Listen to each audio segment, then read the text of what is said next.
السلام علیکم ورحمۃ اللہ وبرکاتہ۔ بسم اللہ الرحمن الرحیم۔ لوہے لیلن تو بدعت تے سکیاں روٹیاں تو شرک۔ مٹھائی کے اندر پتیسا کو ایک اہم حیثیت حاصل ہے، لیکن لاہور میں اس کی حیثیت اس قدر حقیر ہے کہ سائیکلوں پر لوگ آواز لگاتے ہیں کہ لوہے لیلن تو پتیسا تے سکیاں روٹیاں تو پتیسا، یعنی لوہا نیلون سوکھی روٹیاں دے کر پتیسا لے لو۔ یہی حال وہابی، دیوبندی اور مرزا انجینئر کے نو مولود فرقہ کتابیہ کا ہے۔ ان لوگوں نے شرک و بدعت، جو کہ شریعت اسلامیہ کی ایک اہم اور نازک اصطلاحات تھیں اور ان کی تعریفات معتبر کتب میں 1400 سالوں سے چلی آ رہی تھیں، لیکن ان انگریزوں کے ایجاد کردہ پودوں نے ان کی خود ساختہ تعریفات گھڑ کر ذرا سی بات پر مسلمانوں کو مشرک و بدعتی کہنا عام کر دیا ہے۔ اب ان فرقوں سے وابستہ وہ شخص جسے ضروریات دین کی تعریف بھی معلوم نہیں ہوگی، اسے قطعی الثبوت، قطعی الدلالہ، ظنی الثبوت وغیرہ کی بنیادی اور اہم باتوں کا بھی علم نہیں ہوگا، بلکہ نام بھی نہیں سنا ہوگا۔ وہ اپنے اندازوں سے شرک و بدعت کے فتوے لگاتا ہے۔ شرک کی تعریف معتبر کتب سے یہی ثابت ہے کہ اللہ عز و جل کی ذات و صفات میں کسی کو شریک کرنا، اور بدعت کی کئی اقسام کتب میں مذکور ہیں، جن میں سے قابل مذمت بدعت سیئہ ہے، یعنی بری بدعت ہے، اور یہ اس بدعت کو کہتے ہیں جو عمل قرآن و سنت کے خلاف ہو، اور بدعت اعتقادی اس کو کہتے ہیں کہ کوئی ایسا عقیدہ اپنایا جائے جو قرآن و حدیث کے واضح مخالف ہو۔ لیکن ان وہابی دیوبندیوں نے بغیر کسی دلیل کے شرک کی عجیب اقسام بنا لی ہیں، جن میں ایک قسم یہ ہے کہ کسی بھی نیک ہستی سے اس کے پردہ کرنے کے بعد مدد مانگنا یا اسے پکارنا شرک ہے۔ نیز بدعت میں یہ خود ساختہ اصول نکالا ہے کہ جو کام صحابہ و تابعین نے نہیں کیا وہ بدعت، اور بدعت بھی گمراہی والی ہے۔ ان کے نزدیک میلاد، قرآن خوانی وغیرہ جیسے مستحب اعمال بدعت ہیں۔ ان سے جب پوچھا جائے کہ آپ کے پاس اس شرک و بدعت کی تعریف کیا ہے، تعریف پر کیا دلیل ہے، کوئی حدیث یا کسی صحابی کا فرمان یا کسی معتبر و مستند عالم کا قول پیش کریں۔ نیز یہ بتائیں کہ یہ کہاں لکھا ہے کہ جو بھی عمل سنت کے خلاف ہو وہ گمراہی ہوتا ہے۔ گمراہی تو عقیدہ خراب ہونے کے سبب ہوتی ہے، عمل سے نہیں۔ عمل اگر شرع کے خلاف ہو تو مکروہ یا گناہ ہوگا۔ مزید یہ کہ احادیث اور مستند کتب سے بدعت حسنہ کا ثبوت ہے کہ جو عمل اچھا اور نیکی ہو وہ مستحب ہے۔ تو ان اعتراضات کے جوابات دیوبندی وہابیوں کے پاس نہیں ہوتے۔ صحیح بخاری وغیرہ کی احادیث میں صراحت ہے، حضور علیہ الصلاۃ والسلام کو اپنی امت سے شرک کا خوف نہیں، بلکہ ابن ماجہ کی حدیث پاک میں فرمایا کہ امت کی اکثریت کبھی گمراہ نہیں ہو سکتی۔ لیکن یہ وہابی دیوبندی مسلمانوں کی اکثریت کو مشرک و بدعتی قرار دے رہے ہیں۔ حضور صلی اللہ تعالی علیہ وسلم نے پہلے سے ایسے لوگوں کی مذمت اور نشاندہی کر دی تھی جو توحید کے ٹھیکیدار بن کر مسلمانوں کو مشرک کہیں گے۔ شرح مشکل الآثار میں امام طحاوی وفات 321 ہجری اور اتحاف الخیرۃ المہرہ میں زوائد المسانید العشرہ میں ابو العباس شہاب الدین احمد بن ابی بکر الشافعی وفات 840 ہجری اور تفسیر القرآن العظیم میں ابن کثیر وفات 774 ہجری حدیث پاک روایت کرتے ہیں۔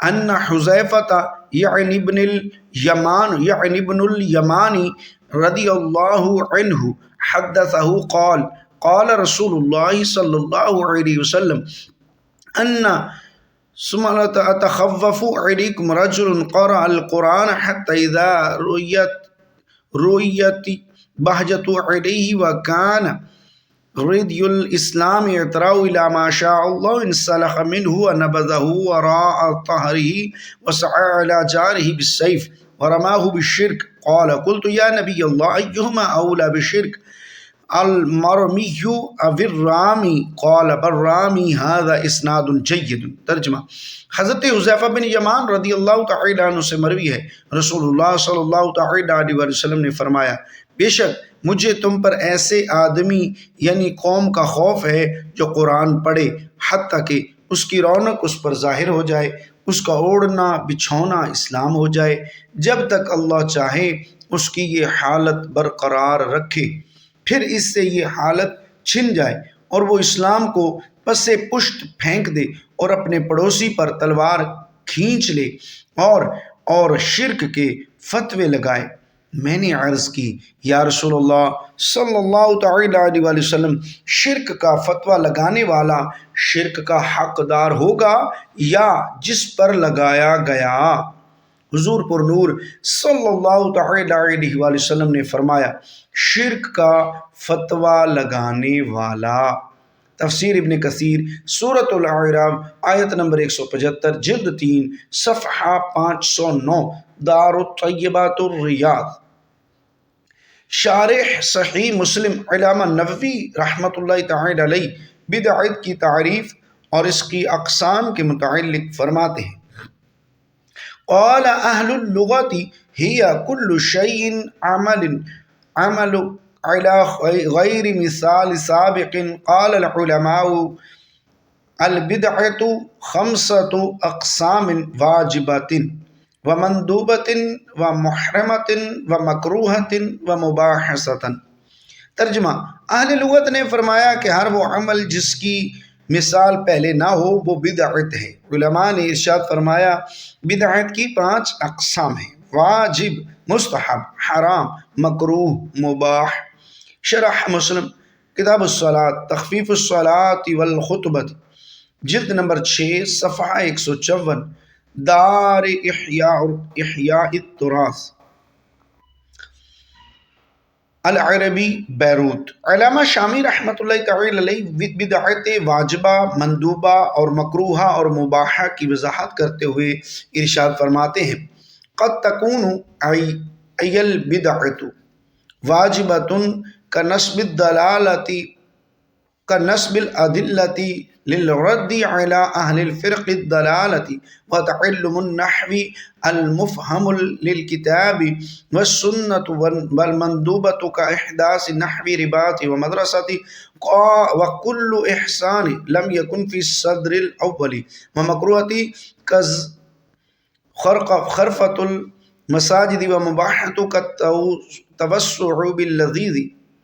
جی ترجمہ: بدعت کبھی واجب ہوتی ہے جیسے گمراہ فرقے والوں پر رد کے لیے دلائل قائم کرنا اور اتنا علم نحو سیکھنا جو قرآن و حدیث سمجھنے میں معاون ہو، اور بدعت کبھی مستحب ہوتی ہے جیسے مدرسوں اور مسافر خانہ کی تعمیر کرنا اور ہر وہ نیک کام کرنا جو ابتدائی زمانہ میں نہیں تھا، اور بدعت کبھی مکروہ ہوتی ہے جیسے مسجدوں کو مزین کرنا اور بدعت کبھی مباح ہوتی ہے جیسے لذیذ کھانے اور مشروبات اور اچھے کپڑے، جیسا کہ منادی کی شرح جامع صغیر میں تہذیب النووی سے منقول ہے، اور اس کی مثل برکلی کی کتاب طریقہ محمدیہ میں ہے۔